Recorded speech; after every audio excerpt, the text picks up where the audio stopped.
ஆன்மீக அன்பர்கள் அனைவருக்கும் எனது பணிவான வணக்கம். நம்ம இன்னைக்கு இந்த தொகுப்பில் என்ன பார்க்குறோம் அப்படின்னா, ஒரு நாட்டோட மிகப்பெரிய அரசர் சிவபக்தர். அந்த சிவபக்தருக்கு சிவபெருமானால் எப்படியெல்லாம் சோதனை நடந்தது, சிவன் அவருக்கு என்னெல்லாம் கொடுத்தாரு, அவரை எப்படி வாழ வச்சாரு அப்படிங்கிற ஒரு விஷயத்தை பார்க்க போகிறோம். இந்த சிவபெருமான் அந்த அரசனை எப்படி வழி நடத்துகிறாரு அப்படிங்கிற விஷயமும் இதில் உங்களுக்கு சொல்ல போகிறேன். மறக்காமல் முழு கதையும் கேளுங்க. அப்போ தான் நம்ம போடக்கூடிய ஆன்மீக தகவல் எல்லாமே உங்களுக்கு கிடைக்கும். நம்ம சேனலை சப்ஸ்கிரைப் பண்ணிக்கோங்க. வாங்க வீடியோக்குள்ளே போகலாம். ஒரு பெரிய நாட்டோட அரசர், அந்த நாட்டோட அரசர் பயங்கர செழிப்பாக இருக்கிறாரு. ஆனால் அவருக்கு ஒரே ஒரு குறை மட்டும் இருக்குது. அந்த நாட்டில் ஏகப்பட்ட இடங்களில் சிவாலயங்கள் கட்டி கொடுத்துருக்காரு. அந்த மக்கள் எல்லாம் அவ்வளோ மகிழ்ச்சியாக இருக்காங்க. ஆனால் இவர் வீட்டில் மட்டும் மகிழ்ச்சியே இல்லை. பணம் இருக்குது, சொத்து இருக்குது, எல்லாமே இருக்குது. ஆனால் இவருக்கு ஒரு குழந்தையே இல்லை. அப்போ இவர் மிகப்பெரிய சிவபக்தர்னால அந்த சிவபெருமான்கிட்ட ஒரு நாள் போய் கேட்டார். வேட்டைக்கு போகும்போது அந்த காட்டில் ஒரு அமைதியான பகுதியில் உட்காந்து சிவபெருமானை மனசார வேண்டினார். அப்போ அந்த சிவபெருமான் இவருக்கு ஒரு அசிரிதி குரலில் இவருக்கு ஒரு விஷயத்த சொன்னார். மன்னா, உங்ககிட்ட ஆஸ்தி அந்தஸ்து எல்லாமே இருக்குது, ஆனால் உனக்கு குழந்தை இல்லை அப்படிங்கிற ஒரு இதுக்காக நீ என்னிடம் கேட்குற. உனக்கு இவ்வளோ நாள் நான் கொடுக்காததுக்கு காரணம் என்னன்னு உனக்கு தெரியாது. அந்த காரணத்தை சொல்கிறேன். உனக்கு குழந்தை பிறந்தாலும் அந்த குழந்தை உன்னோடு இருக்காது அப்படின்னு சொன்னார். அப்படின்னா எனக்கு புரியலைன்னாரு. அவன் அரசாளக்கூடிய ஒரு தன்மை அவங்கிட்ட இருக்காது. அவன் உன்னை பிரிஞ்சு தான் போய் இருப்பான். ஆனால் அவன் எப்போயோ ஒரு நாள் திரும்பி வருவான். உனக்கு சம்மதமா அப்படின்னு கேட்டார். எனக்கு குழந்தை பிறந்தால் போதும், என் குழந்தை என்கிட்ட இல்லைனாலும் பரவாயில்ல, எங்கேயோ ஒரு இடத்துல அவன் நல்லா இருக்கட்டும். என்னோடய அரசை ஆள்றதுக்கு ஒரு வாரிசு வேணும், அது எப்போ வந்தாலும் பரவாயில்ல அப்படின்னு சொன்னோன்னே, சரி அப்படியே நடக்கட்டும் அப்படின்னு சொல்லி அந்த அரசருக்கு சிவபெருமான் வரத்தை கொடுத்துட்டாரு. கொஞ்ச நாள் போச்சு, ஒரு அழகான ஆண் குழந்தை பிறந்தது, நல்லா வளர்ந்தது.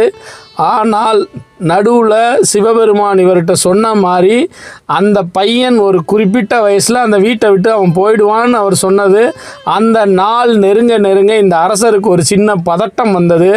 இதை எப்படியாவது மாற்றலாம் அப்படின்னு சொல்லி அந்த நாட்டில் ஒரு மிகப்பெரிய சோதிடர், அந்த சோதிடரை அரசர் கூப்பிட்டாருன்னு சொல்லி வேலையாட்கள் போய் கூப்பிட்டாங்க. அவர் வந்தார்.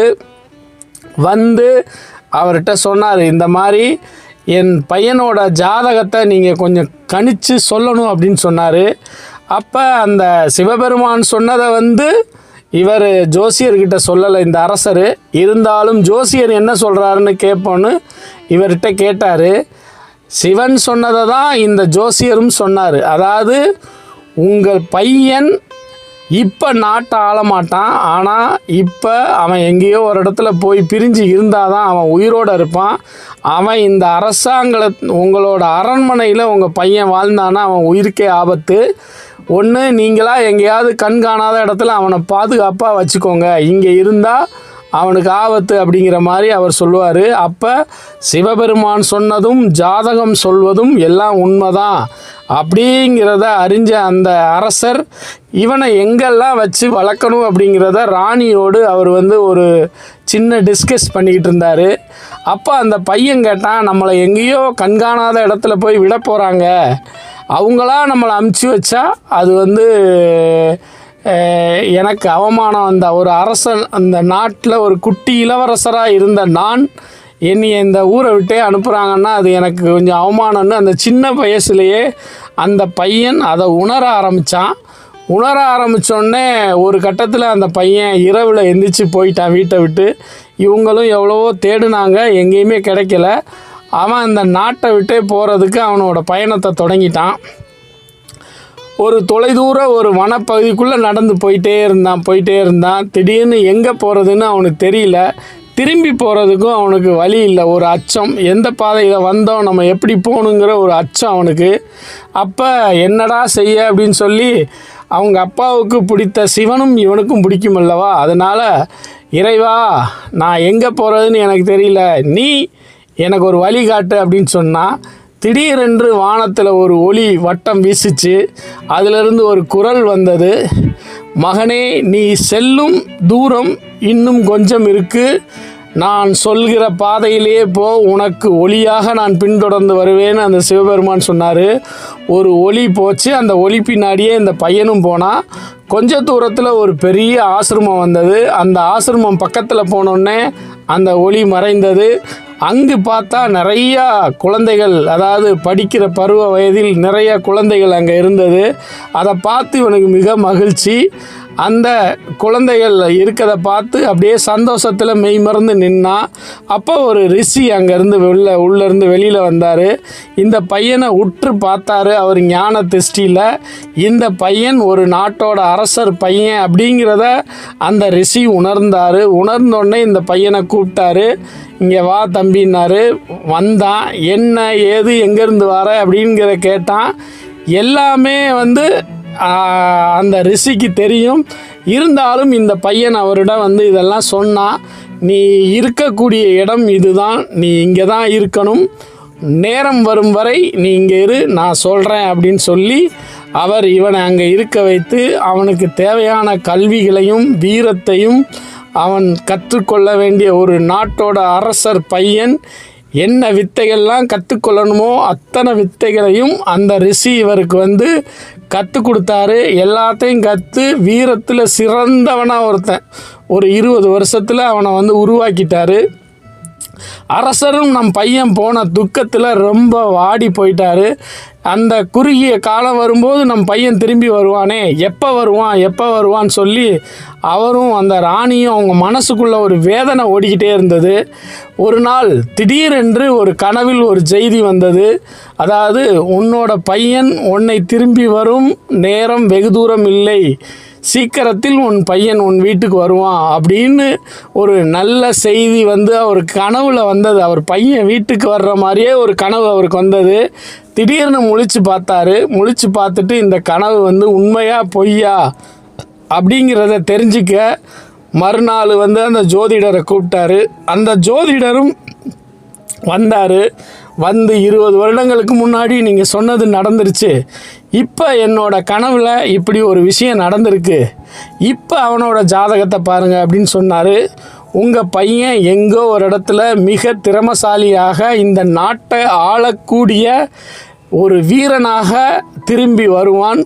ஆனால் எப்போ வருவாங்கிறது வெகு நாட்கள் எண்ணிக்கொள்ளுங்கள், வெகு தூரம் இல்லை, வெகு பக்கத்திலே இருக்கிறான், வந்து கொள்வான் அப்படின்னு சொல்லுவார். அப்போ திடீர்னு ஒரு ஒற்றன் வருவான். நம் நாட்டுக்கு எதிரி நாட்டு படைகள் படையெடுத்து வருவதற்காக ஓலை அனுப்பி உள்ளார்கள், எப்போ வேணாலும் நம் நாடை அவர்கள் தாக்கலாம் அப்படின்ற செய்தி மன்னருக்கு வந்தது. மன்னர் சந்தோஷம் அடைஞ்சு ஒரு நிமிஷத்துலேயே துர்க்கம் அடைஞ்சிட்டாரு. என்ன நம்ம நாட்டை பக்கத்து நாட்டுக்காரங்க போருக்கு வராங்க, நான் என்ன பண்ண போகிறேன்னு எனக்கே தெரியலை அப்படின்னு சொல்லி யோசிச்சுக்கிட்டு இருந்தார். அப்படி யோசிச்சுக்கிட்டு இருக்கும் பட்சத்தில் திடீர்னு அந்த படைகள் நம்ம நாட்டை நெருங்கிருச்சு. ஆனால் யாரோ ஒருவர் ஒரு பெரிய படையோடு அவர்களோடு சண்டையிட்டு கொள்கிறார், நமக்காக ஒருவர் அங்கே சண்டையிடுகிறார் அப்படிங்கிற செய்தியும் வந்தது. இவர் எல்லாத்தையும் கேட்டார். அப்போ ஒருவேளை நம்ம பையன்தான் வந்திருப்பானோ அப்படின்னு சொல்லி அவர் மனசுக்குள்ள ஒரு சந்தோஷம். அந்த எதிரி நாட்டுகளை இந்த போர் படைகள் எல்லாரும் அந்த போர் படைக்கு தளபதியாக இருந்து நாட்டோட அந்த இளவரசர் சண்டையிட்டு நாட்டை காப்பாற்றிட்டாரு. ஆனால் எனக்காக நம்ம நாட்டுக்காக சண்டை போட்டது யார்? உடனே அவர் அரண்மனைக்கு அழைத்து வாருங்கள் என்று சொன்னார் அரசர். உடனடியாக அந்த நாட்டு அரசர் விட்ட கட்டளைக்கு அவர் அந்த போரெல்லாம் முடிச்சுட்டு இளவரசரை அங்கேருந்து கூட்டு வந்தாங்க. வந்தோடனே இந்த நாட்டுக்குள்ளே அவர் கால் எடுத்து வச்சோடனே இளவரசர் வாராரு எல்லாருக்கும் ஒரு சந்தோஷம். ஆனால் வர்றது இளவரசராக இல்லையாங்கிறது அரசர் பார்த்து தான் முடிவு பண்ணணும் அப்படிங்கிற ஒரு விஷயமும் இருந்தது. இவரும் வந்தார் அரண்மனைக்குள் வந்தோடனே அவருக்கு இவர் தான் நம்ம அப்பா என்று அந்த குழந்தைக்கு தெரியும். ஆனால் பையனுக்கு நம் மகன்தான் என்று தெரியும். இருந்தாலும் ஒரு முறை உறுதி செய்து கொள்வதற்காக அவர் கொஞ்ச நேரம் காலதாமதம் எடுத்துக்கொண்டார். ஆனால் இவரை வளர்த்த அந்த ரிஷி இந்த அரண்மனைக்கு வந்து, இவர் உங்களது குழந்தை இவ்வளோ நாளாக என்னோட கட்டுப்பாடில் வளர்ந்தார், ஒரு அரசனுக்கு என்னெல்லாம் தேவையோ அத்தனையும் நான் இவருக்கு கற்றுக் கொடுத்தேன் அப்படின்னோடனே மிக மகிழ்ச்சியாகி அந்த அரசர் அந்த மகுடத்தை எடுத்து தன் பையன் மேல் வைத்து சூட்டினார். மகனுக்கு மிக சந்தோஷம். தாய் தந்தையருக்கும் நம் மகன் நம்மிடம் வந்து சேர்ந்து விட்டான் என்று மிக மகிழ்ச்சி. அந்த நாட்டை ஆள்வதற்கு நம் குழந்தை திரும்பி வந்துவிட்டதே என்ற மிக சந்தோஷம் அடைந்தார் அரசர். அரசருக்கு இப்படி ஒரு மகிழ்ச்சியான தருணம் வந்ததே இல்லை.